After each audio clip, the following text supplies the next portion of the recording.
بسم الله والحمد لله والصلاة والسلام على رسول الله وعلى آله وصحبه ومن والاه. ربي اشرح لي صدري ويسر لي أمري واحلل عقدة من لساني يفقهوا قولي. أما بعد, السلام عليكم ورحمة الله. Alors, je suis très content d'être parmi vous aujourd'hui, alhamdulillah, de vous voir aussi si nombreux, alhamdulillah. Vous avez une magnifique mosquée à Persan. Et je tenais à remercier le Cheikh Mohamed pour son accueil, qui a répondu positivement à ma proposition de faire cette conférence. Alhamdulillah, je suis vraiment content que vous soyez tous là, et j'espère qu'elle vous sera Inch'Allah profitable. Alors cette conférence, je l'ai intitulée « Réseaux sociaux, se former et se protéger ». Alors pourquoi je l'ai appelée comme ça? Parce qu'aujourd'hui, les réseaux sociaux, ils font partie intégrante de notre société. Aujourd'hui, il est impossible pour nous, malheureusement, de vivre sans les réseaux sociaux. Malheureusement ou heureusement, parce qu'on peut les utiliser aussi pour de nombreux avantages. On va essayer de lister ensemble les avantages, les inconvénients de l'utilisation des réseaux sociaux. Moi, je l'utilise, comme il l'a dit le Cheikh, dans le cadre de mon travail. Je suis marketeur digital, c'est-à-dire que j'accompagne en fait les entreprises, les indépendants à développer leur image sur Internet. Donc concrètement, je vais faire de la publicité, je vais utiliser les audiences qui sont disponibles sur les réseaux sociaux pour leur vendre des produits ou des services. Donc la démarche, elle est très large, mais je vous dis, les réseaux sociaux, aujourd'hui, il y a de nombreuses utilités, mais malgré tout, il y a beaucoup de risques, et c'est malheureusement souvent méconnu. C'est pourquoi il est important de se former, et donc je vais essayer de vous fournir un maximum d'informations sur ce sujet-là. Alors les réseaux sociaux, c'est quoi? Donc déjà, on va faire juste un petit sondage, Inch'Allah, je vais vous montrer différents réseaux sociaux. Parmi vous, là sur les réseaux sociaux que j'ai affichés, je n'ai pas noté à quoi ça correspondait. Combien de personnes parmi vous connaissent au moins un réseau social parmi là? Vous pouvez lever la main, Inch'Allah, comme ça. Ok. Ok. 2. Ok, 3. Ok. 4. 6. Alhamdulillah. Bon, on est tous connectés en fait, hein. On est super connectés, alhamdulillah. Donc je vais vous en parler un petit peu plus en détail. Facebook, c'est le réseau social par excellence. Il est considéré comme le réseau social. En fait, même les gens ils font la différence et on leur dit je vais sur un réseau social. Pour eux, la définition c'est Facebook. Pour retrouver des anciens amis, pour parler avec la famille, pour retrouver des camarades de classe, etc. Instagram, Snapchat et TikTok, ça va être des réseaux sociaux qui sont plus adressés aux jeunes aujourd'hui. Ce sont des réseaux sociaux de l'image, c'est-à-dire que les personnes qui vont se connecter sur ces réseaux sociaux vont consommer majoritairement de l'image et de la vidéo sur ces réseaux sociaux-là. Sachant qu'Instagram et Snapchat sont plus anciens que TikTok. Je voulais insister sur TikTok aujourd'hui et on va essayer, Inch'Allah, d'en parler davantage. Pourquoi? Parce que TikTok, c'est un réseau social dont la progression dans le temps est la plus incroyable. C'est-à-dire qu'il a été créé à partir de 2016 à peu près. Et on va dire qu'aujourd'hui, il commence à concurrencer les tops des réseaux sociaux qui sont présents depuis toujours. Et on va voir malheureusement pas pour les bonnes raisons. Ensuite, on a YouTube. YouTube, c'est le moteur de recherche par excellence pour les vidéos. On a WhatsApp, la messagerie instantanée qui commence à remplacer même les applications de base de messages sur les téléphones. C'est-à-dire qu'on va plus avoir tendance à utiliser WhatsApp que l'application message. WhatsApp, ça s'est beaucoup démocratisé chez les jeunes, chez les personnes plus âgées aussi. Moi, je pense à mes parents, par exemple, à l'époque où il n'y avait pas encore les réseaux sociaux, que ce n'était pas suffisamment démocratisé. Ils appelaient une fois par mois, et encore le bled au téléphone fixe, etc. Aujourd'hui, ils sont ultra connectés. Moi, des fois, j'ai mes parents, ils viennent, c'est eux qui m'expliquent des nouvelles options sur les réseaux sociaux. Donc voilà pour ça. Et Twitter aussi. Twitter, c'est un réseau social qui est utilisé majoritairement pour l'actualité. Donc on va faire des recherches autour de la politique, autour des événements qui se produisent de manière un peu virale. Et en fait, c'est partagé beaucoup par les gens. Et c'est utilisé par des personnes qui sont un peu plus de 25 ans. Souvent, c'est des hommes politiques, des journalistes, etc. Ou chez les personnes un petit peu plus jeunes, mais qui justement cherchent l'actualité. LinkedIn, vous connaissez aussi probablement, c'est le réseau social des professionnels, LinkedIn. Quand on a un compte LinkedIn, c'est pour se connecter à son réseau, pour déceler par exemple une opportunité professionnelle, pour publier une offre pour les entreprises, ou alors soumettre sa candidature pour une offre, etc. Il y a d'autres réseaux sociaux, là je ne vais pas rentrer dans les détails, ce n'est pas l'objet de la conférence. Par exemple Pinterest, Telegram, Tumblr, ce sont des nouveaux réseaux sociaux aussi, qui sont aussi d'actualité. Au niveau de l'utilisation, là sur ce graphique-là, vous avez les différents réseaux sociaux qui sont les plus utilisés dans le monde en 2021. Ça, c'est une étude qui a été faite en 2020 sur 67 000 consommateurs dans 25 pays différents. Et en fait, on se rend compte que le top des réseaux sociaux, on retrouve d'abord YouTube, hein, ensuite suivi de Facebook, Instagram, Twitter, et là vous voyez TikTok, hein, je vous ai dit c'est un nouveau réseau social, mais il commence à vraiment bien progresser. Je pense que d'ici peut-être 1 ou 2 ans, il va être dans le top 3 de manière certaine, sachant que là c'était 2021, déjà en 2022, à mon avis, il a monté dans le place. Alors pourquoi c'est gratuit les réseaux sociaux? Il y a un fameux adage qui dit « lorsque c'est gratuit, c'est que vous êtes le produit ». Et ça, malheureusement, pour les réseaux sociaux, c'est encore plus vrai. C'est-à-dire que lorsque vous vous connectez sur les réseaux sociaux, en acceptant d'utiliser les réseaux sociaux, vous allez donner beaucoup d'informations aux plateformes. Les algorithmes, comment ils fonctionnent sur les réseaux sociaux? Lorsque vous vous connectez sur un réseau social, que vous acceptez les conditions générales d'utilisation, sachant que quand vous vous connectez, c'est vous qui décidez d'accepter ou non, et que pour pouvoir utiliser le réseau social, vous êtes obligé d'accepter ces conditions. Alors ils vont analyser votre comportement d'abord. Ils vont analyser vos centres d'intérêt, vos humeurs aussi. Parfois, vous savez, on peut mettre des smileys, des emojis, etc. Ça mesure vos humeurs. Donc, ils arrivent à savoir si vous êtes heureux aujourd'hui, si vous êtes triste. Ils vont regarder vos loisirs aussi, en fonction de ce que vous consommez, vos relations, votre confession, votre religion, le parti politique que vous allez soutenir. Et par tous les likes, tous les partages, les commentaires que vous allez faire progressivement, on va enregistrer ces données sur vous. Et on va définir ce qu'on appelle votre identité virtuelle. Donc, on a une carte d'identité pour chaque personne qui utilise les réseaux sociaux. Il y a aussi une phrase qui dit « le temps c'est de l'argent ». Sur les réseaux sociaux, c'est aussi encore plus vrai. Pourquoi? Parce que lorsque vous allez consommer les réseaux sociaux, lorsque vous allez vous connecter sur les réseaux sociaux, vous allez faire gagner de l'argent à la plateforme. Déjà, par le temps que vous utilisez sur les réseaux, hein, c'est pour ça que les plateformes vont tout faire pour essayer de connecter sur leur réseau social, que jamais vous n'alliez sur un autre réseau, mais aussi parce que les annonceurs vont utiliser les données que vous allez mettre à disposition, donc ils vont connaître vos centres d'intérêt, est-ce que vous aimez le sport, est-ce que vous aimez la danse, est-ce que vous aimez quel type de nourriture vous aimez consommer, quel type de livre vous aimez lire, et en fait ces données-là ils vont être vendues. En fait. Et moi, dans le cadre de mon métier, je demande à la plateforme, on va prendre un exemple concret, par exemple il y a une salle de sport qui vient d'ouvrir à Persan, il y a le directeur de la salle de sport, il va venir me voir, il va me dire « Ok Reda, est-ce que tu peux augmenter la visibilité de ma salle de sport à Persan ?» Par contre, c'est une salle de sport qui va être ouverte que entre les personnes qui ont entre 15 ans et 50 ans, par exemple, pas plus. Donc moi, je vais aller sur Facebook, je vais me connecter sur mon gestionnaire de publicité, je vais demander à Facebook, ok Facebook, je veux cibler avec ma publicité des personnes, donc des hommes, des femmes, qui ont entre 15 et 50 ans, qui sont intéressés par le sport, qui sont intéressés par la musculation. Et lui, il va faire son petit calcul, et il va vous décider. Il va voir, ok, lui, ok, je le prends dans la boîte, lui aussi, lui aussi, lui aussi, et on va diffuser la publicité à ces personnes-là.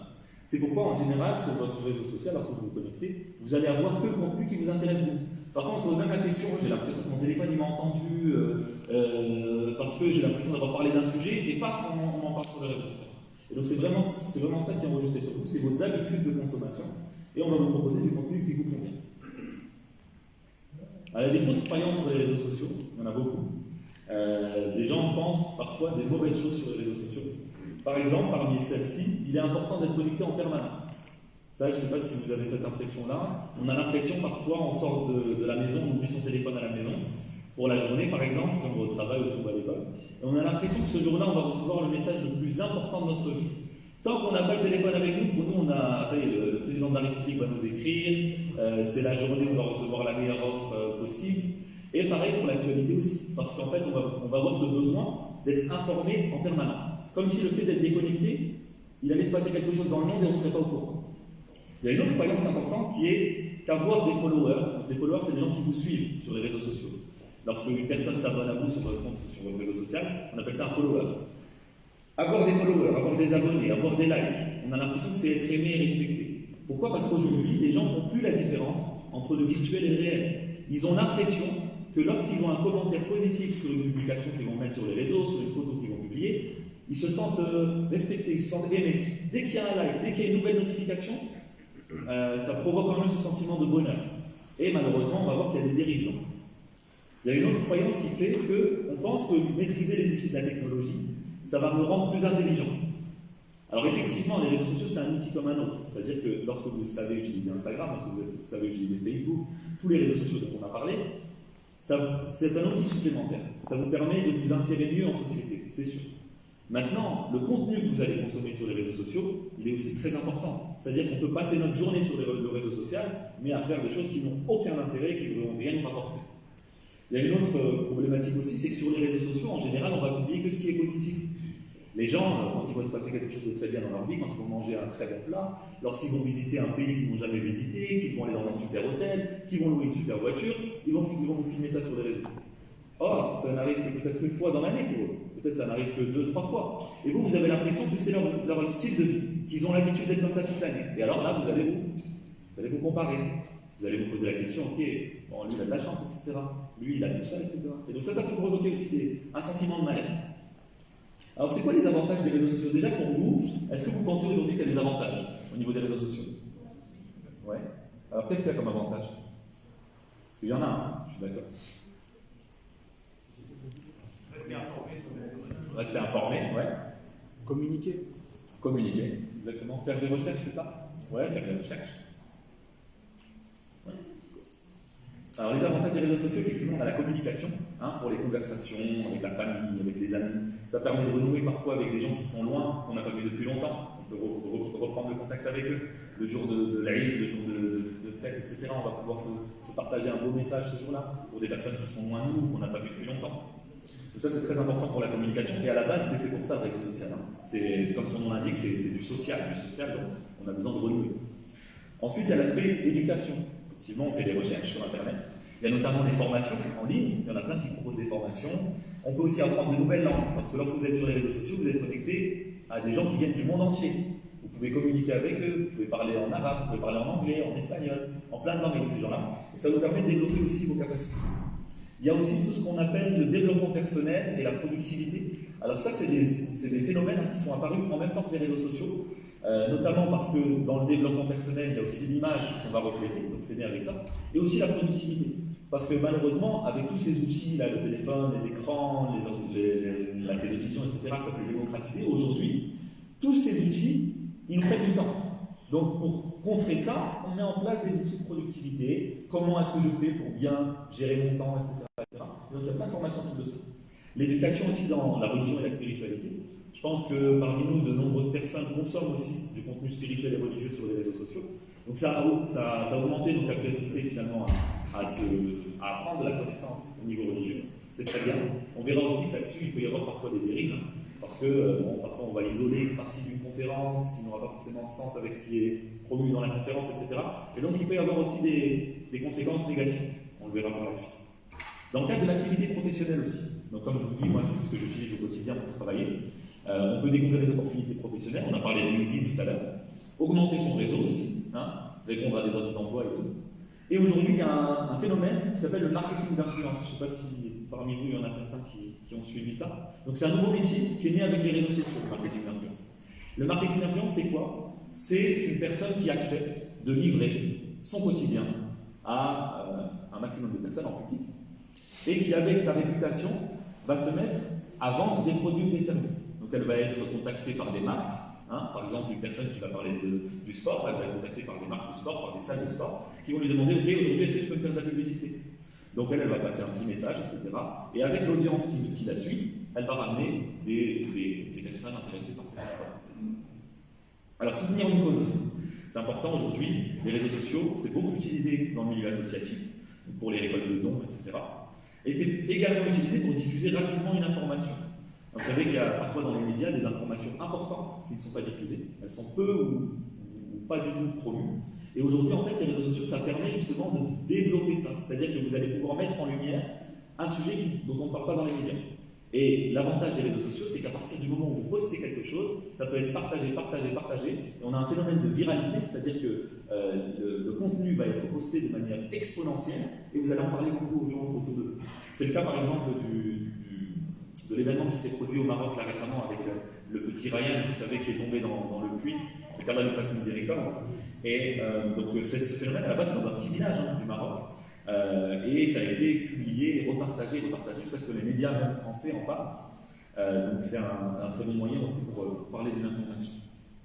Alors, on a parlé des avantages. Vous savez que l'objet de cette conférence, c'est pas de vous donner le côté positif des réseaux sociaux, même s'il y en a. C'est surtout pour vous mettre en alerte finalement des dangers qui peuvent exister. Donc, est-ce que vous êtes tous convaincus ici qu'il y a des dangers sur les réseaux sociaux? Oui. Tout le monde en a conscience, hein? Ouais. Alors, du coup, au niveau des dangers, on va voir qu'il y en a différents. Et on va essayer d'analyser tous les types de dangers qui peuvent exister avec les réseaux sociaux. Alors, d'abord, les risques sanitaires. Hein, les réseaux sociaux, c'est pas inoffensif. Lorsqu'on utilise les réseaux sociaux, déjà, un des troubles les plus connus, c'est des troubles de la vision. Moi, je suis aussi orthoptiste de profession, donc je fais de la rééducation visuelle, etc. Et les patients qui viennent nous voir en consultation, ils se plaignent de la lumière bleue, par exemple. Alors, oui, ils ne vont pas vous dire qu'il y a des problèmes de la lumière bleue, ils vont arriver et vous dire, ok, moi j'ai des maux de tête, je suis gêné à la lumière, je suis fatigué, j'ai mon rythme du sommeil qui s'est altéré, etc. Pourquoi? Parce que la lumière bleue, par définition, c'est la lumière qui est reflétée par votre téléphone. Lorsque vous regardez votre écran, il y a cette lumière-là qui vient sur vos yeux, sur votre rétine. Le problème avec cette lumière, c'est qu'en fait, elle va simuler la lumière du jour.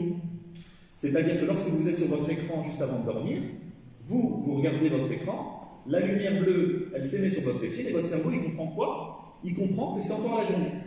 Et il y a une hormone qu'on appelle la mélatonine, qui est sécrétée par votre organisme, et qui est censée réguler votre rythme de sommeil. Donc là, elle va se dire, ok, il fait encore jour, donc pour le moment, je ne vais pas dormir. Ça dérègle le rythme du sommeil. Il y a aussi des problèmes au niveau de la vision, avec l'exposition à la lumière bleue, et ça peut même augmenter une maladie qu'on appelle la DMLA. Je ne sais pas si parmi vous certains connaissent, c'est la dégénérescence maculaire liée à l'âge.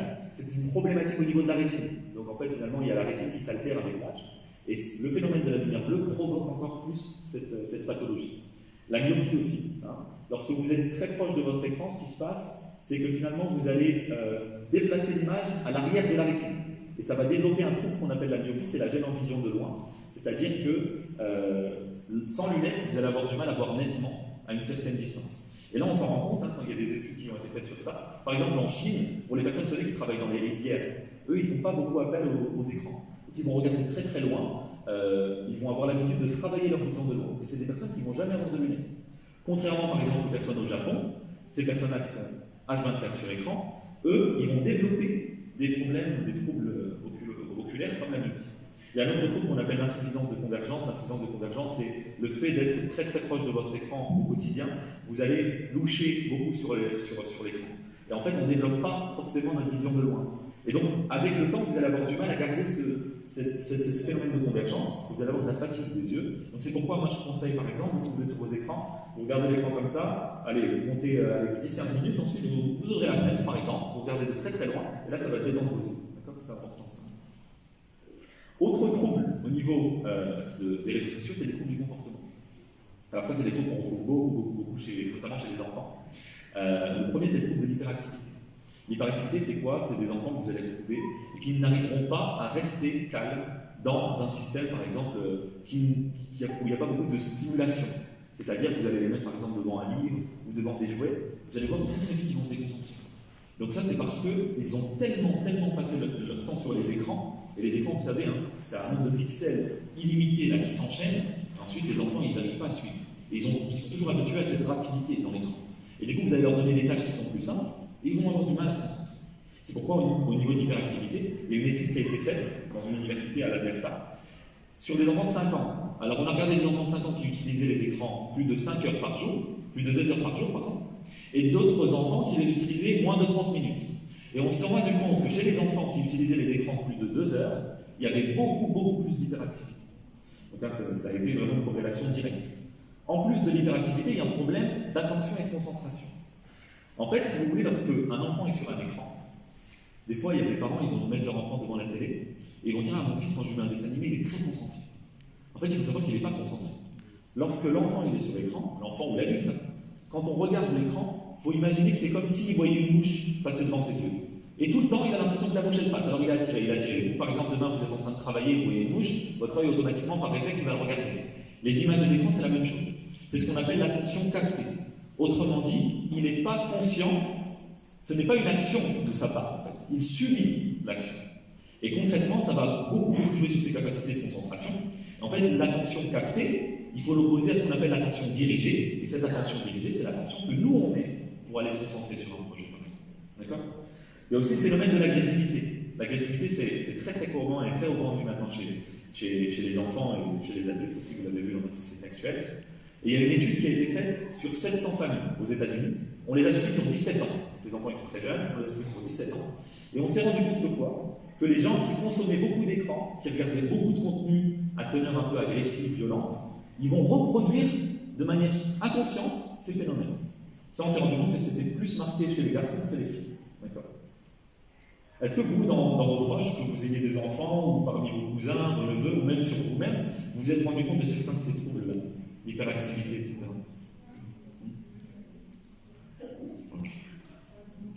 Alors maintenant, on va rentrer un petit peu plus en détail dans les applications. Là, vous allez voir, vous allez être étonnés. Alors, sur TikTok, vous savez, TikTok, c'est une application, comme je vous l'ai dit au début, elle est très utilisée par les jeunes. On est très jeunes, d'accord? C'est une application qui est née récemment et qui propose des contenus très courts. Vous savez, c'est entre 15, 30, voire 1 minute de contenu. Et c'est un contenu qui est aujourd'hui très apprécié par les jeunes. Parce que vous savez, au moins c'est long, au plus on reste concentré sur le contenu, et au plus on peut swiper avec le téléphone pour passer à un autre contenu. Pourquoi c'est un réseau social qui est dangereux, TikTok?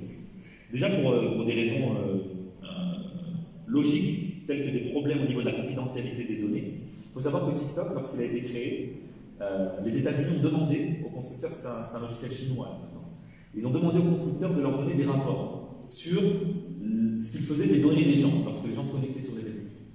Le problème, c'est qu'on avait refusé de leur fournir ces données-là. Et on s'est même rendu compte que TikTok, lorsque vous l'aviez sur votre téléphone, bon, aujourd'hui, alhamdoulilah, ça a été réglé, mais lorsqu'il était présent sur le téléphone, il pouvait se connecter en arrière-plan avec d'autres applications sur votre téléphone. Donc imaginez que vous consultez votre compte bancaire, vous ne fermez pas l'application, vous ouvrez TikTok, TikTok il récupère des données d'une autre application. Ça, c'était une grosse problématique à la base sur tout ce qui est conditions d'utilisation. Mais ce qui est encore plus problématique au niveau des réseaux sociaux aujourd'hui, et notamment sur TikTok, c'est les espèces de défis, les challenges dont se passe le relais des jeunes. Et les problématiques avec ces challenges, c'est que c'est des challenges qui sont dangereux. Là, on n'est plus dans du virtuel. Là, ça se répercute dans la vie réelle. Dans ces challenges-là, on va souvent les voir aux États-Unis d'abord, parce que vous savez que c'est là-bas que tout commence, et puis après la France, ça suit. Donc par exemple, il y a un challenge qu'on appelle lapis slapping, c'est traduit par vidéo lynchage, vidéo agression.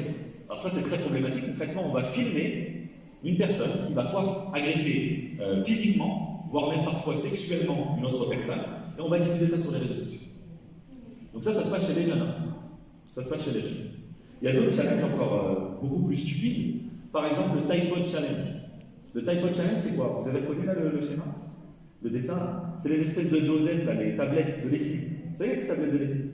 Alors là, ça consiste simplement à mettre la tablette de lessive dans sa bouche.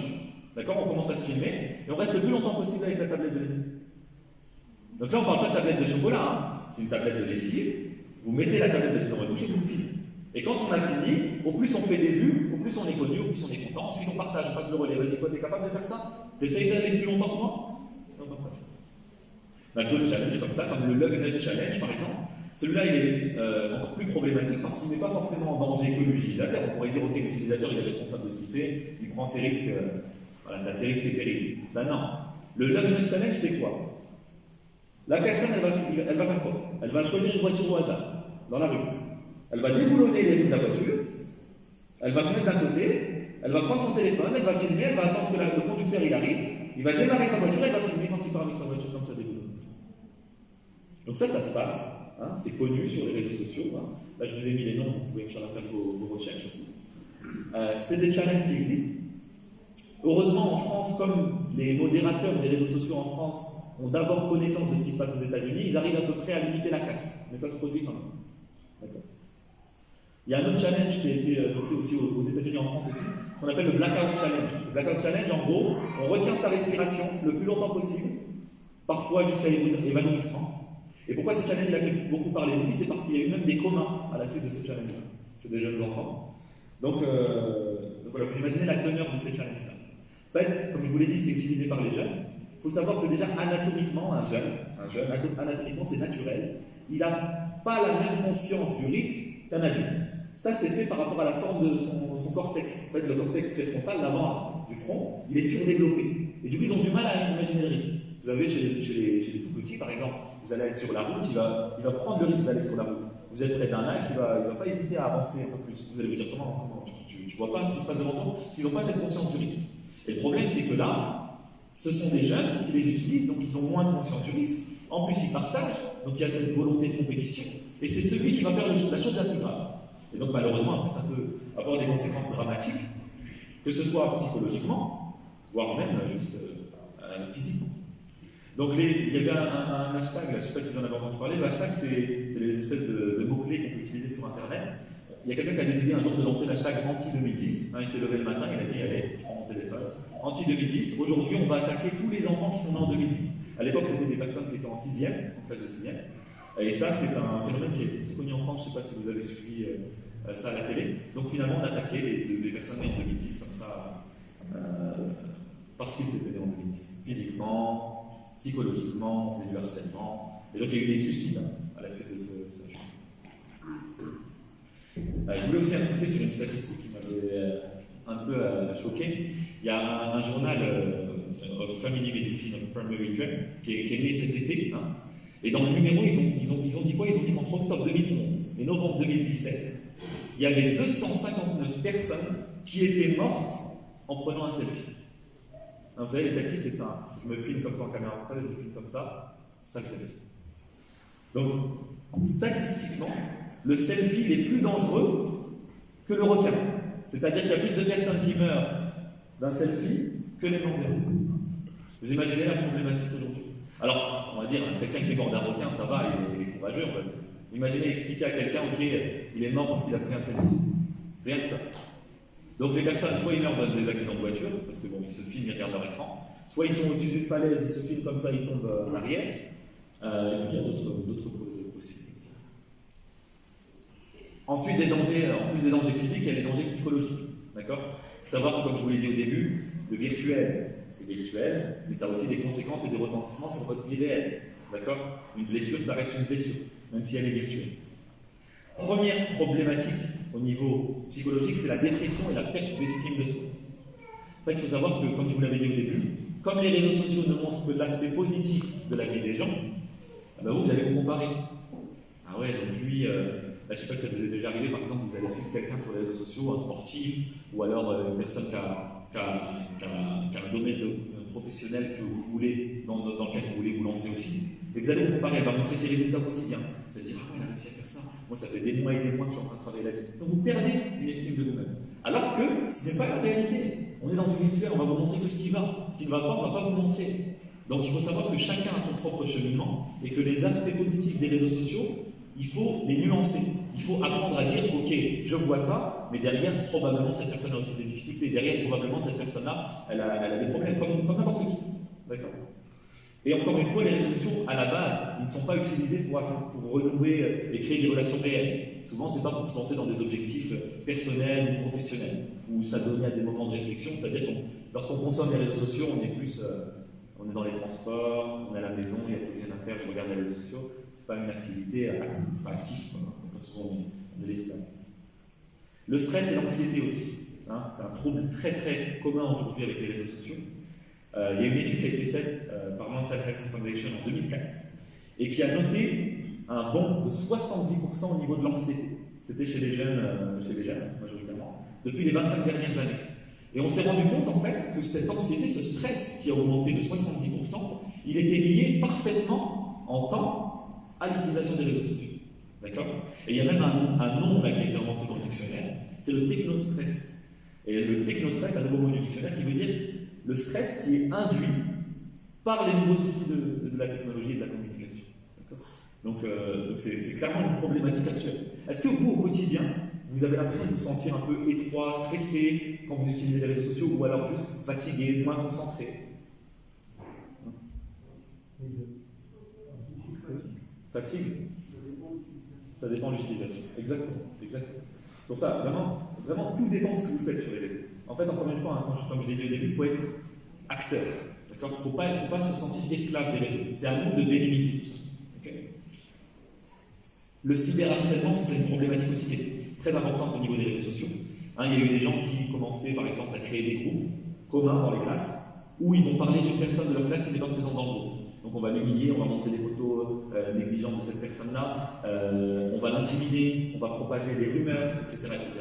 Et le cyberharcèlement, pourquoi on en parle beaucoup aujourd'hui? C'est parce qu'il y a de nombreux jeunes qui se suicident à la suite de cette problématique-là. Donc ils sont harcelés dans le virtuel. Lorsqu'ils arrivent au lycée, évidemment, tout le monde en a conscience. Lorsqu'ils arrivent au collège, etc.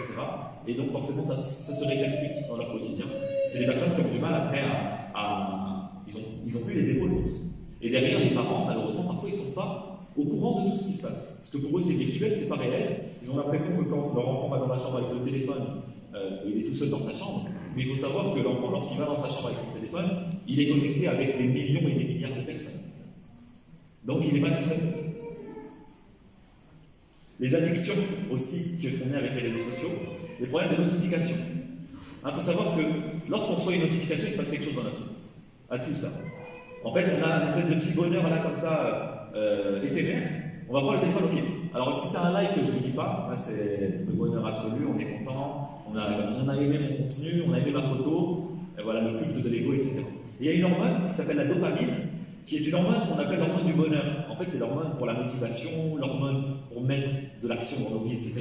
Et en fait, cette hormone, scientifiquement, c'est prouvé, lorsqu'on reçoit une notification, le cerveau, il sécrète de la dopamine. Donc en fait, on a l'impression d'être, c'est vraiment un bonheur. Un bonheur. Le problème, c'est qu'après, on devient addict à la dopamine. Et en fait, on a toujours besoin de poster pour avoir un retour. Et donc ça va être la course à la notification. Au plus je publie, au plus je vais avoir des retours. Et puis si ce contenu-là ne marche pas, je vais faire un contenu plus choquant. Parce que le contenu plus choquant, il va attirer plus de monde, etc. etc., etc. L'autre addiction, c'est l'addiction à la pornographie. C'est très très très répandu aujourd'hui. Il faut savoir, par exemple, sur TikTok, aujourd'hui c'est la fête du réseau social TikTok, parce que pour moi c'est vraiment le plus choquant d'entre eux, il faut vraiment faire attention à celui-là. Parce que parfois vous allez vous inscrire, vous êtes nouveau, vous vous inscrivez pour la première fois sur le réseau social TikTok. Vous mettez votre adresse email ou votre numéro de téléphone, etc. C'est la première fois, il ne vous connaît pas. La première image ou contenu qui va vous être publié, ça va être un contenu à tendance sexualisée. Vous n'avez rien choisi, peu importe votre âge. La première image que vous voyez, c'est ça. Un autre trouble, c'est l'isolement. Vous savez que quand on est sur les réseaux sociaux, et vous l'avez probablement vu même dans vos familles, lorsque vous êtes entre amis, parfois on ne va pas voir des gens pendant des années, on va leur donner rendez-vous au restaurant, ce qui va se passer au restaurant, tout le monde sera sur son téléphone. Parfois dans la famille aussi, on partage un repas de famille et tout le monde est connecté, ou plutôt déconnecté. Les pertes des repères sociaux et des contacts sociaux, ça a augmenté pendant la période du Covid. Pendant le Covid, on a eu des périodes de confinement, des isolements, etc. Et donc on a utilisé beaucoup plus les réseaux sociaux. Jusqu'au point où il y a certaines personnes qui aujourd'hui ils décrivent ne plus pouvoir assumer une relation sociale. Ils vont à l'extérieur, ils vont acheter leur baguette de pain, ils ont du mal, ils se sentent mal à l'aise d'aller demander leur baguette de pain, parce qu'ils n'ont plus la capacité d'aborder une personne en réalité. Là vous voyez sur ce graphique-là, j'espère que vous voyez bien sur l'écran. En fait, concrètement, on a mesuré entre 2019, en vert c'est 2019, en rouge c'est 2020, ok. Et au niveau des différentes plateformes, là par exemple sur Facebook, là sur WhatsApp, sur YouTube, sur Instagram, et vous voyez qu'en 2020, il y a eu une hausse au niveau de tous les réseaux sociaux, au niveau de leur utilisation. 2016, c'était 2020. En 2021, ça avait encore augmenté avec les périodes de confinement qu'on a vécu. Et de toute façon, il faut comprendre que ça va finir, ça va continuer à augmenter comme ça. D'accord ? Ça fait partie de la suite logique des événements. D'autres risques, les risques judiciaires. Donc on n'a pas l'impression, on a l'impression que quand c'est du virtuel, on ne se pose pas la question. On va publier ce qu'on veut, on peut dire tout ce qu'on veut. Bon, c'est pas réel, moi je suis derrière mon écran, en fait, on va pas finir par me retrouver. Donc il y a plein de problématiques autour de ça. Pour ça, j'ai cité, c'est bon, on entend souvent ça dans les blockbusters américains. Vous avez le droit de garder le silence, tout ce que vous direz pourra être utilisé contre vous. Alors ça, c'est encore plus vrai sur les réseaux sociaux. Tout ce que vous dites sur les réseaux sociaux peut mener à une plainte, d'accord ? Vous pouvez vous retrouver devant un tribunal à cause d'un post que vous avez mis sur les réseaux sociaux. Lorsqu'on veut nuire à la réputation d'une personne, on peut revenir sur ses réseaux sociaux, reprendre un bout de texte qu'elle aurait dit, vous savez vu, dans l'actualité ça se produit très souvent, et ternir la réputation de cette personne par rapport à un incident. Donc on peut décontextualiser les propos. Vous allez par exemple mettre un petit post, on va récolter juste une partie de ce post-là, on va dire regardez ce qu'il a dit. On va le sortir de son contexte. C'est bien vous qui l'avez dit, mais on l'a décontextualisé. On peut aussi utiliser vos données personnelles pour voler votre mot de passe, usurper votre identité. Il y a des gens qui vont réussir à avoir le compte de quelqu'un d'autre et publier sur ce compte-là du contenu compromettant, juste pour nuire à la réputation de la personne. La cybercriminalité aussi, c'est un phénomène qui est de plus en plus fréquent sur les réseaux. Donc c'est de la criminalité, mais virtuelle.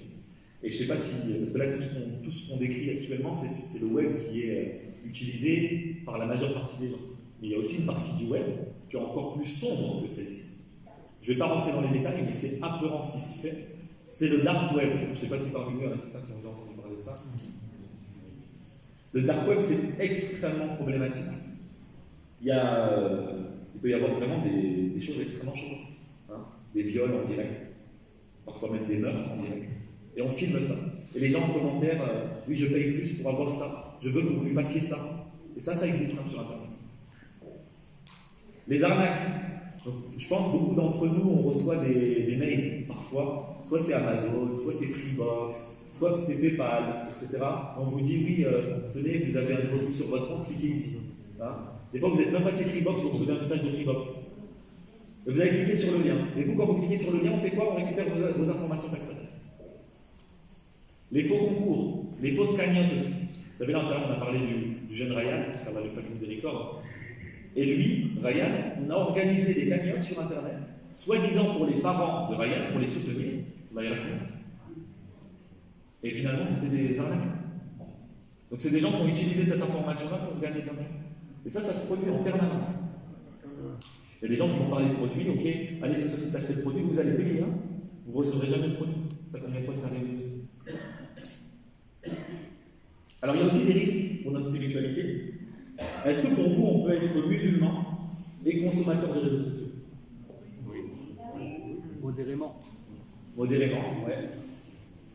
C'est quoi les risques pour notre spiritualité aujourd'hui? On s'habitue à des vidéos courtes. Et du coup, forcément, quand on regarde une longue vidéo, oui, on a du mal à se concentrer. Okay. Alors le frère, il a dit s'habituer à des vidéos courtes, mais du coup, quand on regarde des longues vidéos, on a du mal à se concentrer. Tel que TikTok, et c'est comme 10 TikTok. secondes. Du coup, on est plus concentré, entre guillemets, sur une vidéo de 10 secondes, et après, on a du mal à regarder une vidéo de 20 On perd notre faculté à être concentré sur du contenu plus long. Voilà. J'ai entendu la perte de temps aussi. Et n'importe qui peut s'exprimer dessus sans avoir les aboutissants, le danger, c'est ça. Exactement, n'importe qui peut discuter dessus. C'est un chemin qui n'existe pas. Exactement. Si on n'a pas la connaissance requise. Exactement. N'importe qui peut s'aventurer à faire du contenu, et si on n'a pas la connaissance requise, on peut se perdre. Et apprendre sa religion, c'est pas sur Internet qu'on apprend sa religion, c'est en prenant des livres et qu'on apprend. J'ai entendu délaisser sa prière, et la religion aussi, ne pas se baser que sur les réseaux sociaux pour son apprentissage. Ça, on a dit. C'est connu. Moi, facilement, on se fait manipuler et emmener dans des chemins qu'on n'a pas choisis. La manipulation aussi, j'ai entendu un frère dans le fond. Il y a les faux, qui font la darwa, mais complètement à l'ouest. Oui, il y a des personnes. personnes. La communauté. Oui, donc il y a des darwas qui sont faits effectivement et qui peuvent être. Qui peuvent avoir une base qui n'est pas. D'où l'importance des livres, d'apprendre, de s'inscrire dans le réel. D'où l'importance de garder un pied dans le réel. Dans le réel et pas dans le virtuel. Exactement. Alors déjà, j'ai parlé moi du risque d'ostentation excessive. Hein, vous savez que le musulman, à la base, il doit rechercher l'humilité, il doit rechercher la modestie. Il y a un hadith, d'après Riyad ibn Imam, le prophète sallallahu alayhi wa sallam a dit: certes, Allah m'a révélé que vous devez être modeste, au point où personne ne doit se sentir meilleur qu'un autre, et que personne ne soit injuste avec un autre. C'est rapporté par Muslim. Il y a un deuxième risque sur l'image des réseaux sociaux. Hein, on a dit que c'est basé sur l'apparence, sur les possessions matérielles. Hein, alors qu'en islam, vous savez très bien que la bonté de l'âme, qu'on ne voit pas, elle prime sur les possessions matérielles. Il y a un hadith où Abu Huraira relate que le messager d'Allah sallallahu alayhi wa sallam a dit: certes, Allah ne regarde pas vos corps ni vos apparences, mais il regarde vos cœurs et vos œuvres. Rapporté par Muslim. Il y a un risque de médisance et de calomnie. On a l'impression que les commentaires, lorsqu'on fait des insultes comme ça sur les réseaux sociaux, ou qu'on se permet de juger quelqu'un, c'est virtuel, alors ça n'a pas forcément de poids. Hein, dans la sourate Al-Hujurat, les appartements, dans le verset 12, Allah nous dit: ô vous qui avez cru, évitez de trop conjecturer sur autrui, car une partie des conjectures est péché. Et n'espionnez pas, et ne médisez pas les uns des autres. L'un de vous aimerait-il manger la chair de son frère mort? Non, vous en aurez horreur. Et craignez Allah, car Allah est grand, accueillant au repentir et très miséricordieux. Le risque de générer de la jalousie et de l'envie aussi. Hein. Vous savez que lorsqu'on publie un contenu, par exemple vous êtes au restaurant, vous publiez un super plat, il faut penser aussi que la personne qui va tomber sur votre story, qui est peut-être malade à la maison, qui n'a pas forcément les moyens aussi de s'offrir ce que vous vous offrez, elle va forcément avoir ce sentiment aussi. Hein. Parce que vous publiez aussi des photos de voyage, il y a des personnes qui ne voyagent pas, qui n'ont pas les moyens pour voyager, qui n'ont pas soit l'emploi du temps, soit les moyens pour voyager. Et aussi, on peut trouver parfois une utilisation malsaine de votre contenu. Il y a eu des cas comme ça où des gens ont fait de la sorcellerie sur des photos, ils ont téléchargé des photos de couples, etc. sur Internet, et ils ont fait de la sorcellerie dessus, comme la maison présente. Alors maintenant, on va rentrer, après cette partie un peu difficile sur les réseaux sociaux. L'objectif, c'est vraiment de sensibiliser tout le monde pour que chacun puisse se dire, ok, il faut quand même que je me penche sur les risques possibles. Mais je vais vous donner, Inch'Allah, je vais essayer de vous fournir des conseils, et quelques solutions et des outils pratiques pour utiliser les réseaux sociaux à bon escient, d'accord? Plus en étant dans le contrôle, Inch'Allah. Alors, soyez maître des réseaux sociaux et pas esclaves. Comme je vous l'ai dit, ne vous laissez pas contrôler. Alors, premier conseil que je peux vous donner, déjà faites attention à ce que vous publiez. Dans la vie quotidienne, lorsque vous allez parler d'un sujet avec quelqu'un, faites attention à ce que vous dites. Vous allez parfois réfléchir avant de sortir quelque chose de votre vie. De la même manière, pour les réseaux sociaux, il faut réfléchir avant d'appuyer sur poster. Ne racontez pas trop votre vie personnelle. Filtrez les choses. Ne tombez pas dans ce culte de l'apparence où je montre ce que j'ai, je montre ce que j'ai réussi, etc.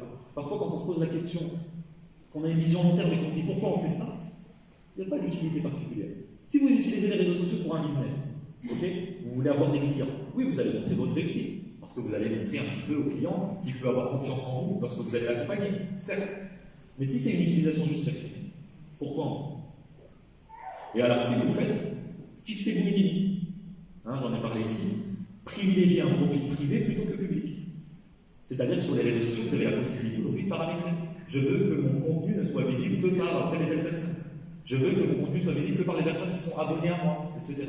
Ne rendez pas vos informations à la portée de tous. On a parlé du temps tout à l'heure. C'est très important d'en parler. Il faut se fixer une limite de temps pour les réseaux sociaux. Il ne faut pas oublier que le temps, il est précieux. Allah, il nous dit dans le Coran,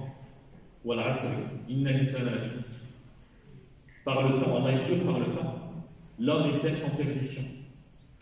Par ce temps qu'on perd dans notre quotidien, à utiliser les réseaux sociaux pour des futilités. Alors là, je parle des réseaux sociaux, mais évidemment, après, on peut englober ça dans l'ensemble des utilisations des écrans. Parce que vous regardez des films, des séries, etc., qui ne rapportent pas forcément quelque chose. Hormis le divertissement. Alors, effectivement, on peut se faire plaisir de temps en temps. Je suis le premier aussi. Mais effectivement, il faut travailler ce temps qu'on passe sur les réseaux. Désactiver les commentaires aussi. Parfois, on est blessé par les commentaires qu'on reçoit. Parfois, on se pose la question, pourquoi on a besoin de mettre des commentaires? Il y a deux choses. Soit on a envie qu'on nous fasse un compliment, ça flatte un peu l'ego, soit parce que on a quand même envie que ça crée de la communication. Après, tout dépend de l'intention, encore une fois. On sait que notre religion elle est basée majoritairement sur l'intention. Donc, moi, concrètement, je conseille de désactiver. C'est-à-dire que même si une personne a envie d'interagir avec vous, elle peut venir en message privé sur les réseaux sociaux, elle peut vous contacter là en DM, etc. Et elle vous pose la question qu'elle a envie de vous poser. Mais vous laissez pas prendre par les commentaires. Des fois, il y a des posts où vous avez des commentaires qui oui. sont complètement erronés et vous vous sentez dans l'obligation d'intervenir pour essayer de rétablir la vérité. Oui. Il y a des gens, par exemple, vont vous dire des choses. On prend un exemple sur la religion. Oui. Ils vont vous dire ça. Vous, en tant que musulman, et ailleurs, comme vous êtes connaissant, parfois vous dites ce gars-là, il pense dangereuse. Donc vous devez intervenir. Et quand vous intervenez, effectivement, derrière, vous avez une pluie de réponses. Oui, alors le fait il parle de l'importance d'interagir en commentaire. On va rester en disant, écoutez, parce que si vous restez l'empoisé, vous le laissez faire. Les gens, bien sûr. Vous le terrain, parce que ces gens, c'est occupé par. On est complètement d'accord. Alors le fait il nous a parlé de l'importance d'interagir parfois en commentaire sur des contenus. Par exemple, il y a des personnes qui vont poster des commentaires qui ne représentent pas la réalité, sur laquelle il y a des erreurs factuelles. Et vous avez cette responsabilité aussi de commenter, etc. Je suis complètement d'accord avec cette interaction. Pour les gens, c'est pas pour lui, parce que ça rigolo. Exactement. Il est là dans le but de nuire, mais c'est pour les autres qui écoutent. Exactement. Ils vont dire, mais ce chef, il a dit, il est bien celui-là. Là, vous appuyez sur un point extrêmement important, qui est la responsabilité sur les réseaux sociaux. En fait, comme dans la vie de tous les jours, vous allez aller marcher dans la rue, vous allez rencontrer une personne, elle a un comportement suspect, elle peut être agressive, etc. C'est quoi votre responsabilité? Vous allez voir des gens qui passent sur le même trottoir, vous allez leur dire faites attention quand même à la personne qui est là. Sur les réseaux sociaux, c'est la même chose. Effectivement, il faut être dans cette interaction. Et il faut prendre votre responsabilité. Vous remarquez qu'il y a un contenu qui est suspect, ou même un contenu que vous avez vu qui vous a choqué, votre responsabilité, vous pouvez soit aller contacter la personne et dire le contenu qu'il a proposé là, il est trop choquant, retire-le, vous lui dites, là, vous pouvez interagir, hein, c'est un réseau social, ou alors vous pouvez signaler ce contenu. Aujourd'hui, les réseaux sociaux ils permettent de signaler les contenus. Vous pouvez cliquer sur un bouton, signaler, et là, les modérateurs de la plateforme, ceux qui travaillent en arrière-plan, ils vont pouvoir gérer ça. Mais aujourd'hui, le problème, surtout avec ce qui se passe, dans l'actualité aujourd'hui, notre communauté est très très ciblée, il y a des trolls, etc. Il ne faut pas surréagir et alimenter le feu en fait. Il faut laisser passer. Il ne faut pas réagir tout le temps, il faut s'interdire de réagir.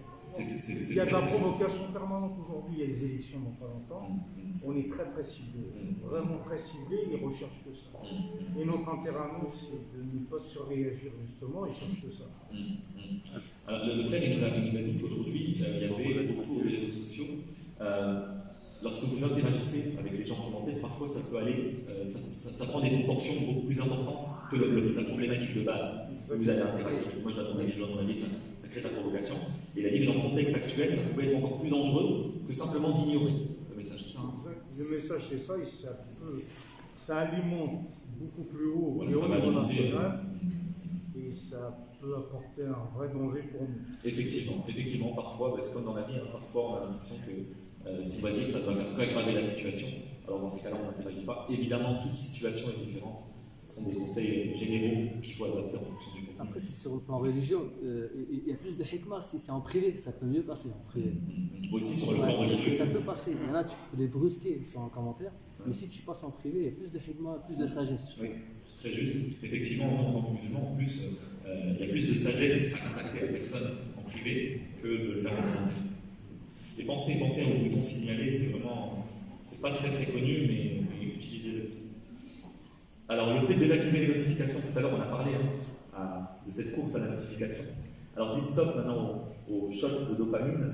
Hein, on arrête avec ces espèces de bonheur instantané, là, éphémère. Il faut savoir aussi qu'en moyenne, ça a été décrit scientifiquement, lorsque vous êtes intéressé par une tâche, par exemple, vous êtes en train de lire un livre, ok, vous lisez un livre. Lorsque vous recevez une notification sur votre téléphone et que vous tournez l'œil vers votre téléphone, il vous faut en moyenne, on ne s'en rend pas compte, mais 20 minutes pour vous reconcentrer sur la tâche sur laquelle vous étiez en train de travailler. D'où l'importance de désactiver les notifications.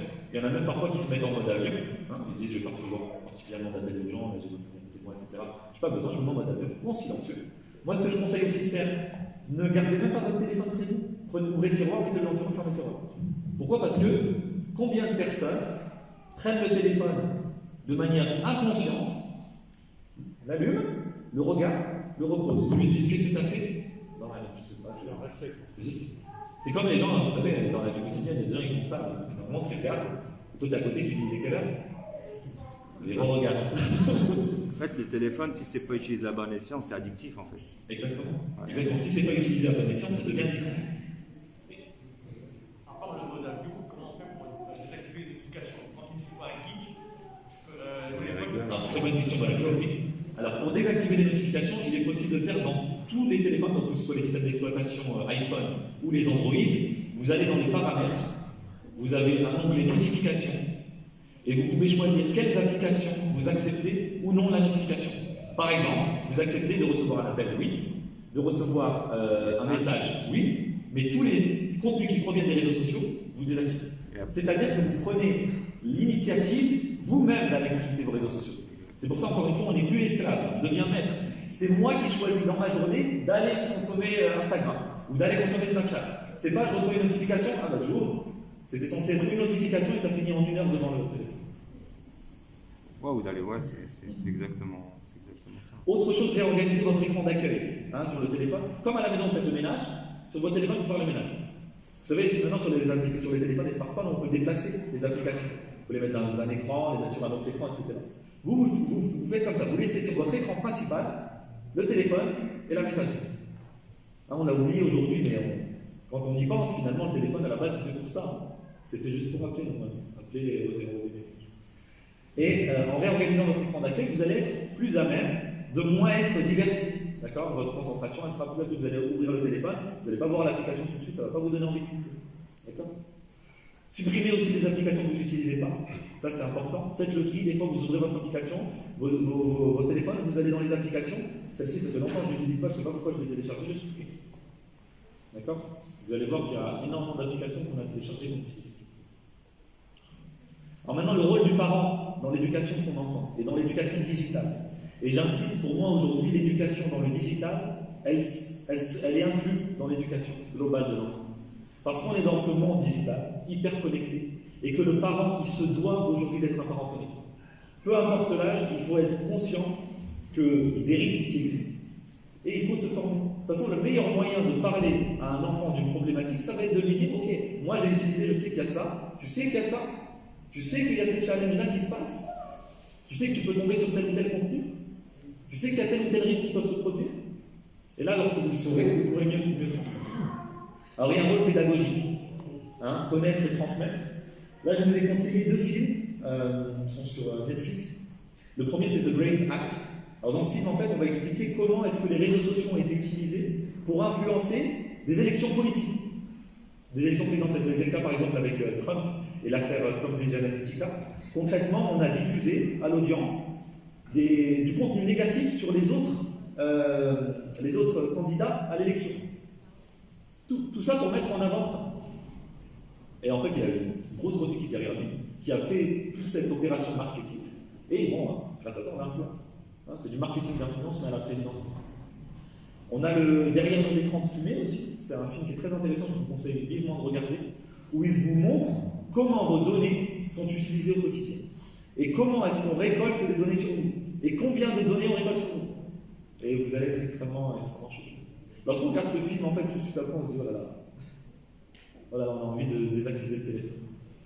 Encore une fois, j'encourage vraiment juste à se rendre compte des risques. Okay, on n'est pas dans une démarche où on va bloquer les réseaux sociaux, on va bloquer Internet, on ne peut pas. Aujourd'hui, ça fait partie de la société, et comme je vous l'ai dit, il y a beaucoup d'avantages. On peut soutenir des causes importantes, on peut faire parler d'un sujet important. Pour toutes ces raisons-là, on doit les utiliser. Et l'enfant, il doit être éduqué à les utiliser. Okay, alors évidemment, on verra qu'il y a des limitages, etc. Mais c'est important quand même d'éviter la privation, ce genre de choses. Pardon, je n'ai pas parlé du livre, voilà, très important, aussi très intéressant. Ça s'appelle la méthode Make Time. En fait, ça a été rédigé par 2 personnes qui travaillaient chez Google. Et en fait, bon, vous savez, travailler chez Google, donc forcément en termes de notification, ils étaient au maximum. Et ils vous donnent des conseils pratiques au quotidien, comment faire au quotidien, justement, le fait de demander comment on fait. Il y a plein d'outils pratiques pour se faire une cure des réseaux sociaux et du digital. Okay, continuez à les utiliser, mais avec parcimonie. Et très très intéressant, il y a 87 tactiques différentes dans des conseils de quotidien. Alors là, je vais vous parler de l'accompagnement parental. J'aime pas trop le mot contrôle parental par rapport à ce que je vous ai dit, parce que pour moi, le contrôle sans éducation, derrière, sans accompagnement, sans explication, ça ne vaut pas grand-chose. Alors limitez le temps passé à naviguer sur les réseaux sociaux. Donc, vous savez, vos enfants ils utilisent les réseaux sociaux, vous regardez combien de temps ils passent dessus, ok, bon là on va essayer de limiter un petit peu dans la journée, tu vas passer plus de temps, etc. Moins de temps pour vous. Se renseigner aussi sur le type de contenu qui est consommé par l'enfant. Donc là ça passe par la discussion, on verra qu'il y a d'autres outils qui permettent de le faire. Et évidemment connaître les contacts avec qui il va parler. Au quotidien, vous allez voir votre enfant dans la rue, il va parler avec quelqu'un, vous allez vous dire c'est qui lui? Pourquoi tu as parlé à cette personne? C'est la même chose sur les réseaux sociaux. Ce qu'il ne faut pas faire, selon moi, interdire sans expliquer. Autrement dit, il y a des gens, j'ai vu ça dans mon quotidien, il y a le téléphone, donc le parent il est sur son téléphone, puis il y a l'enfant qui vient, il glisse sa petite tête derrière et il regarde le téléphone. Ah non, c'est pas bon les écrans. C'est pas bon les écrans, arrête, tu regardes pas.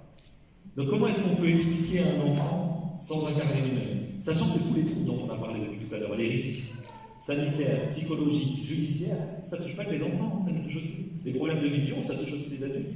Les problèmes psychologiques, la dépression, la perte d'estime de soi, ça touche aussi les adultes. L'hyperactivité, ça touche aussi les adultes.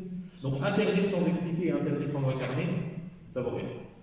Espionner aussi, bon là, on est tous d'accord pour dire que l'espionnage, ça va juste mener à un problème de confiance. Générer des conflits au sein de la famille, c'est pas l'objectif. Alors maintenant, des outils pratiques. Quelles applications et qu'on peut utiliser au quotidien justement pour limiter un peu les problématiques. Alors là, je vous ai mis juste un petit graphique pour vous montrer, ça a été fait en 2020 sur les internautes entre 16 et 64 ans. Okay, donc c'est vraiment une large palette. Dans 46 pays différents, on a vu combien de temps passaient les gens sur les réseaux sociaux par jour dans le monde. Vous voyez, en France, on est à peu près à 1h30 en moyenne.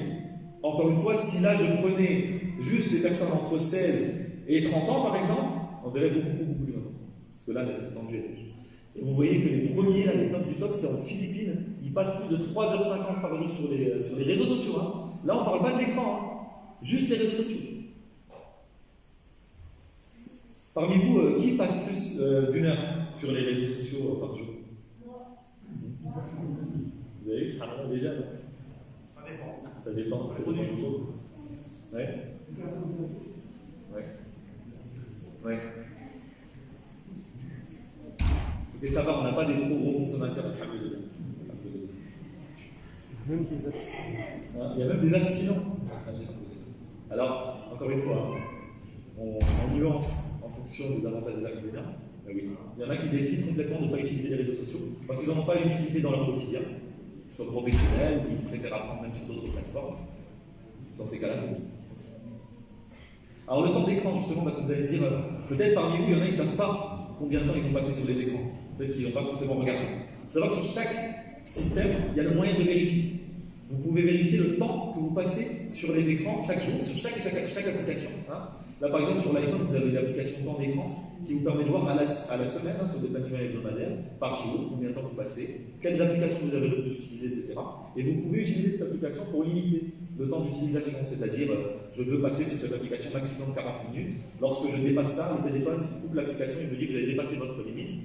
Après, évidemment, c'est à vous hein, de limiter. Hein. Après, vous avez votre responsabilité propre aussi. Mais c'est un outil utile juste pour se le rappeler. Okay. Sur Android, pour les utilisateurs d'Android, sur le Play Store, vous avez Action Dash aussi, qui vous permet de voir pareil le temps que vous passez. Ça vous montre même le nombre de fois que vous avez déverrouillé votre téléphone dans la journée. Et vous verrez, c'est très impressionnant le nombre de fois où on allume le téléphone et qu'on le referme juste comme ça. Alors là, c'est des applications aussi qui permettent de faire la même chose, hein, l'application de temps d'écran. Inch'Allah, pour ceux que ça intéresse, je pourrais fournir la présentation par la suite. Vous me laisserez juste votre adresse email, Inch'Allah, je vous l'enverrai. Alors, par rapport à la lumière bleue, on en a parlé au début, la lumière bleue, ça nuit au sommeil, ça nuit à la vision. Il y a des applications qui sont soit pré-installées sur le téléphone, notamment sur iPhone, il y a l'application Night Shift. Vous en avez aussi sur Android, Night Light aussi. Ça, c'est un mode en fait qui permet de filtrer la lumière bleue. C'est-à-dire qu'à partir du moment où le soleil se couche, le téléphone, automatiquement, il va mettre un filtre sur votre écran. Et du coup, ça va éviter d'être intensément touché par cette lumière bleue. Okay, donc, ça va moins dérégler le rythme du sommeil. Même si moi, je préconise personnellement de couper le téléphone au moins 1 heure, même les écrans en général, au moins 1 heure avant d'aller dormir. Comme ça, vous êtes tranquille, ça ne nuit pas votre rythme de sommeil. Donc, même chose, les applications utiles sur App Store et sur Play Store. Et je vais parler d'une dernière application, c'est l'application Family Link, c'est une application qui a été créée par Google, elle est disponible sur iPhone et sur les téléphones Android, et en fait ça vous permet de gérer la consommation d'écran de votre famille. Donc vous avez le téléphone parent, ok, et vous êtes connecté au téléphone des enfants. Eux ils ont aussi une application sur le téléphone, et vous pouvez, d'accord, vous pouvez suivre les activités des enfants, et vous allez voir quelles applications ils ont utilisées dans la journée. Vous allez contrôler le temps que votre enfant passe devant son écran. Hein. Si vous voyez par exemple l'enfant il passe plus de 2 heures par jour sur l'écran, vous pouvez limiter, c'est-à-dire vous pouvez dire au-delà de 20 minutes, ok je vais verrouiller. Là, vous avez vu par exemple, là, il y a des possibilités de verrouiller le téléphone.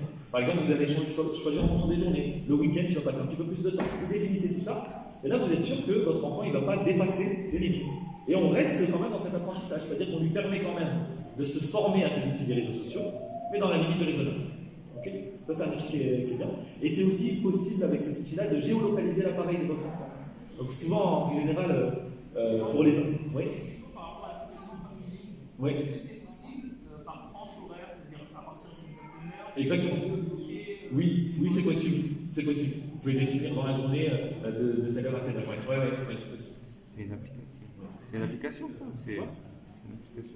La navigation? Non, Family Link, c'est une application. Oui, c'est une application. C'est une application chez Google. Il y a un code pour être installé sur le téléphone. Ouais, effectivement. Elle est méconnue cette application. Pourtant, elle fait bien le travail. Et donc, comme je vous disais, on peut géolocaliser aussi les appareils. Donc ça, c'est magnifique. Parce qu'à la base, quand on offre un téléphone à son enfant, souvent c'est parce qu'il va à l'école, on veut savoir où est-ce qu'il est, etc. etc. Ça, c'est la raison la plus logique qu'on a, donc c'est possible de faire ça aussi. Pour terminer, on va regarder un petit peu l'avenir des réseaux sociaux. Je vais vous montrer une image et vous allez me dire si vous avez entendu parler de ce phénomène. Réalité virtuelle. Meta. C'est un nouveau réseau social. Est-ce que vous avez reconnu cette personne? Zuckerberg, malheureusement. Ouais. C'est qui? Non, c'est pas moi. Zuckerberg. Ouais. Exactement, c'est le fondateur de Facebook. Et lui, donc là sur les images, ce que vous voyez, c'est en fait il y a la naissance d'un nouvel Internet, d'un nouvel ère d'Internet que le groupe Facebook a décidé d'entamer. Donc déjà Facebook a changé de nom récemment. Hein. Maintenant le groupe Facebook, ça s'appelle Meta. Le groupe Facebook, c'est Facebook, Instagram, il y a WhatsApp aussi, ça appartient à Facebook. Messenger, exactement. Et donc finalement, Meta, c'est quoi? C'est une nouvelle plateforme qui va introduire le métaverse. Le métaverse, c'est entre méta et univers, d'accord? En anglais, univers. Concrètement, on va lier les deux mots. C'est un nouvel univers virtuel, un nouveau moyen de consommer l'Internet. C'est quoi? C'est passer de ce système-là, en fait, là, la définition qu'ils en ont donnée, c'est une nouvelle phase d'expérience virtuelle, interconnectée, qui va utiliser des technologies telles que la réalité virtuelle et la réalité augmentée. Et l'objectif de tout ça, au cœur de son cœur, se trouve l'idée qu'en créant un plus grand sentiment de présence virtuelle, l'interaction en ligne peut devenir plus proche de l'expérience d'interagir en personne. Donc vous avez vu les problématiques qu'on a avec l'Internet actuel. Ben, imaginez maintenant, vous allez pouvoir mettre des lunettes, ok? Vous allez être représenté par un avatar, par exemple c'est un personnage, là on les a vus ici, là chaque personnage représente une personne dans la réalité, et vous allez vous réunir. Donc vous aurez votre appartement, vous allez acheter des meubles dans votre appartement, hein, parce qu'il faut savoir qu'il faut le meubler à l'appartement virtuel. Il faut réserver un budget pour ça. Vous savez qu'aujourd'hui, il y a une augmentation majeure de la crypto-monnaie, des NFT, etc. On commence à habituer la personne à rentrer dans ce monde virtuel. Je vous ai un peu spoilé, mais après le métaverse, ok, on va découvrir quoi? Le mécaverse. Hein, je ne sais pas si vous en avez entendu parler. Alors, l'Arabie Saoudite, ils ont mis en place un système qui permet, grâce à la réalité virtuelle, d'être présent, de faire son hajj en fait, dans votre salon, avec vos lunettes. Donc, il y a même certaines personnes qui se sont posé la question est-ce que mon hajj il est valable si dans mon salon? Évidemment non. Moi, j'ai comme je veux dire. Mais ouais. De toucher la pierre noire et tout. Hein? On a posé la question déjà. Pour l'instant, c'est pas prévu de nous équiper en lunettes virtuelles. Bon, il faudrait faire le dos par rapport à Facebook. Non, mais voilà jusqu'où ça va.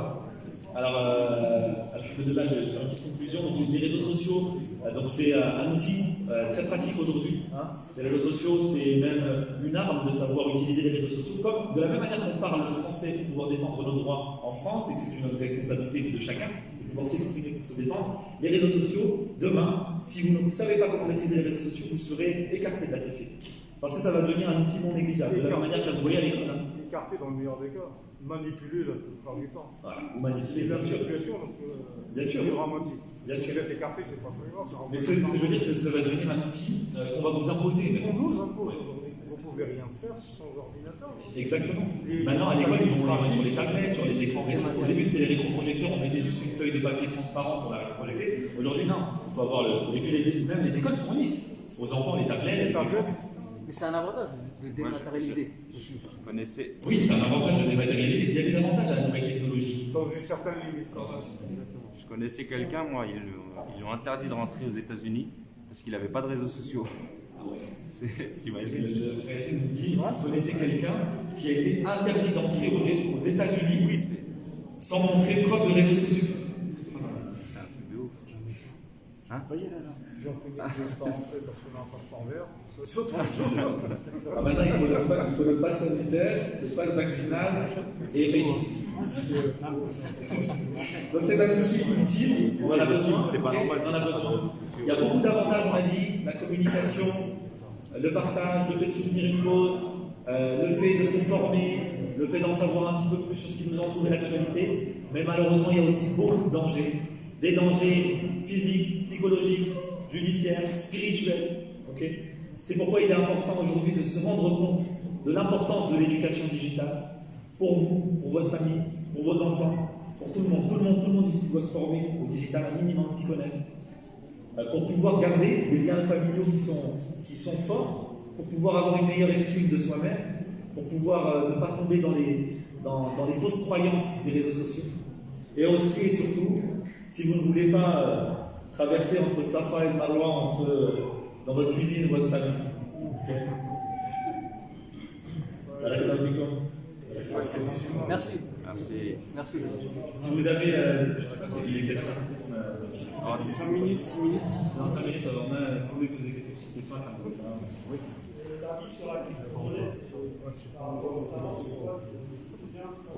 Alors la crypto-monnaie, moi de ce que j'en ai entendu, je ne suis pas spécialisé dans ce domaine-là. J'en ai pas entendu, j'ai entendu plus du négatif que du positif, notamment à cause des problèmes parfois en rapport avec le fait que ce n'est pas une monnaie qu'on peut posséder. Pareil au niveau de... Palpable. Il y a le fait que ce soit une monnaie palpable, aussi au niveau des différences significatives entre les conversions, entre les achats, etc. Là, il y a plusieurs personnes qui sont devenues millionnaires en l'espace de quelques temps en ayant investi, parfois même par erreur. Il y a une personne qui avait acheté du bitcoin il y a une dizaine d'années. Elle a tout ce qui passe. Beaucoup, hein, ça coûtait rien à ce moment-là. Elle avait tout enregistré dans une clé, maintenant on appelle ça des clés Ledger, c'est comme des clés USB, mais ça possède, c'est comme un porte-monnaie virtuel. Elle a oublié son mot de passe. Aujourd'hui, elle serait. Il est virtuellement millionnaire. Multimillionnaire. Ah, ouais. On ne sait pas qu'on peut s'en passer. Alors, le fait que est-ce qu'on peut s'en passer des On ne réseaux sait pas sociaux. que c'est préférable de s'en passer. Si nos enfants ils sont dedans. Alors, après, vous êtes dedans. c'est ce que j'allais dire. Je ne pourrais pas dire là. Je ne pourrais pas dire qu'on peut s'en passer parce que moi je l'utilise de manière professionnelle. En dehors du cadre professionnel. Moi je pense que plutôt que de s'en passer, il vaut mieux apprendre à vivre avec et se contrôler. Au contraire, en fait, il faut s'éduquer. Il faut être un digital éthique. Il faut apprendre à être un digital éthique. Parce que pour moi, peut-être aujourd'hui, on peut encore s'en passer, mais cette identité virtuelle, elle va prendre de plus en plus le dessus. Et je vous dis, pour moi hein, c'est comme ça que je le vois, de la même manière qu'utiliser Internet est devenu indispensable pour des problèmes, pour des démarches administratives aujourd'hui. Maintenant, vous allez à la poste, vous allez à des endroits, vous allez dire, ok, est-ce que vous pouvez faire ça? On va vous dire, non, c'est sur Internet. Hein. Il y a des personnes qui étaient perdues pour ça. Il faut faire appel heureusement, il y a les membres de la famille, les enfants qui peuvent venir aider, etc. Parfois les grands-parents qui savent utiliser les réseaux. Mais en soi, je pense qu'on tourne vraiment vers ça. Donc moi, je préconise de se renseigner. Peut-être si vous ne voulez pas l'utiliser actuellement, il n'y a rien qui vous y oblige. Mais de voir comment ça évolue, en tout cas, pour se préparer. En soi, ça reste des bons outils si on sait les utiliser, quoi, en fait. Mais on peut s'en passer. Si nos enfants les utilisent, on est obligé de mettre les pieds dedans pour C'est voir. ça, exactement. Là, il y a une très bonne remarque. Si les enfants les utilisent, en tant que parents, en tant que responsables, on est obligé de mettre les pieds dedans. Là, vous avez vu, toutes les raisons-là, il est important de se former sur les réseaux sociaux. Il est important. Là j'ai listé quelques risques, j'ai listé quelques challenges. Il y en a bien plus. J'en ai fait vos recherches. Regardez un petit peu toutes les dérives qu'il peut y avoir au niveau des réseaux sociaux. Là, vous avez vu la suite. Là, on pose la question, est-ce qu'on est obligé? Vous avez vu la suite logique. Là, on passe sur un monde encore plus virtuel. Moi, j'imagine le moment où les gens ne feront plus la différence entre vraiment le réel et le virtuel. Les gens vont vivre avec leurs lunettes virtuelles et vont incarner ce personnage au quotidien. Et ça, c'est une dérive qui est vraiment qui est risquée pour notre développement personnel, mais aussi pour notre civilisation. À partir de quel âge? Oui. Les réseaux sociaux, l'Internet et tout, les dangers qui sont de l'autre côté, pourquoi il n'y aurait pas quelque chose d'Interpol international qui peut gérer ça? Parce que moi, tu vois, ça sort des mains du gouvernement, il va pas rien faire. Pour gérer les dérives. Alors, en fait, il y a des pays qui commencent à mettre en place des systèmes comme ça. La Chine, récemment, ils ont mis en place pour les enfants, alors, je ne me souviens plus exactement de la tranche d'âge, mais pour les enfants jeunes, une utilisation modérée des réseaux. C'est-à-dire qu'ils ne peuvent pas utiliser telle ou telle application plus de tel moment. Et là, c'est politique, hein, ça a été une décision politique. Ils ont aussi obligé les parents à être dans le contrôle de leurs enfants. Parce que les dérives, elles sont visibles. Aux États-Unis, par exemple, les dérives, elles sont plus que problématiques. On est encore plus dans cette ère virtuelle qu'en France. Vous savez, l'Europe, on suit. On suit malheureusement les mêmes modèles que, même si c'est négatif. Mais oui, effectivement, là, le gouvernement commence à mettre en place des choses. Que ce soit des élus, par exemple, pays humains, par exemple, recevez, comme vous avez dit tout à l'heure, vous abonnez, vous avez quelque chose que vous ne souhaitez pas avoir. Oui. Oui. C'est ça. Alors, on est complètement d'accord. C'est vrai qu'on a l'impression que finalement les gouvernements, les sociétés ne font pas forcément attention, ou en tout cas n'ont pas conscience de ces dérives. Alors ils mettent des choses en place, justement, il commence à avoir des règlements, l'utilisation des virtuels, etc. Mais c'est trop. En fait, la problématique, c'est que les réseaux sociaux, c'est que c'est un système, d'accord, de base, que l'on a créé et qui est devenu plus fort que nous. Voilà. Et ces gens-là, ces jeunes comme celui qui fait ce jeu, Oui. eux, ils ne sont pas contrôlés. Oui. Oui. Juste à titre oui. C'est vrai qu'il faudrait se pencher sur ce sujet-là. Juste Il y a des intérêts contradictoires. une petite anecdote par rapport à ce que vous dites. Mark Zuckerberg, il l'a dit en interview. Mark Zuckerberg, il a des enfants. Ils n'ont pas le droit à la tablette, ils n'ont pas le droit à Facebook. Ils n'ont pas le droit à Facebook. Il sait peut-être lui-même trop bien ce qu'il y a. Très bien, est-ce qu'il y a d'autres questions Comme Apple. Je pense que c'est à partir de quel âge que les enfants peuvent utiliser les réseaux sociaux. À partir de quel âge les enfants peuvent utiliser les réseaux sociaux? À partir du moment où ils sont capables de définir quel contenu est positif et quel contenu est négatif pour eux, sans que vous soyez d'accord. C'est vague comme. C'est vague parce que. C'est propre à chaque enfant. Parce que c'est 50 ans, ça va dépendre. 50 ans 55 ans. Non, mais ça va dépendre de la maturité de l'enfant aussi. Ça peut jouer aussi. Maintenant, moi je préconise les écrans déjà, l'utilisation, vous l'avez vu sur les études qui étaient faites sur les enfants qui consommaient entre 30 minutes et plus de 2 heures. Déjà pour les conséquences néfastes, déjà les jeunes enfants, les écrans en général, il faut éviter. Il faut éviter pour les problèmes d'hyperactivité, pour les problèmes de vie. Maintenant, quand ils sont dans l'âge d'apprendre à utiliser ces outils-là, il faut les accompagner. De toute façon, si ce n'est pas vous qui le faites, ils vont le faire à l'école. L'école, ils sont déjà sur les écrans, ils commencent à développer ça. Moi, j'imagine bientôt peut-être qu'à l'école, on va leur expliquer comment créer un compte Facebook, c'est pas contre les autres. Il faut bien développer l'identité virtuelle aussi. Quoi qu'il en soit, si vous... Oui. S'il y a d'autres questions, Inch'Allah, je vais vous laisser un papier, vous allez pouvoir mettre votre adresse email. Je vais vous donner la mienne aussi, Inch'Allah. Et je vous fournirai aussi la conférence, si vous voulez la partager autour de vous, en parler aussi en famille, etc. Et puis, barakallahu fikum pour votre écoute, qu'Allah vous récompense de votre présence, qu'Allah bénisse vos familles. Merci. Et Allah vous récompense. Oui.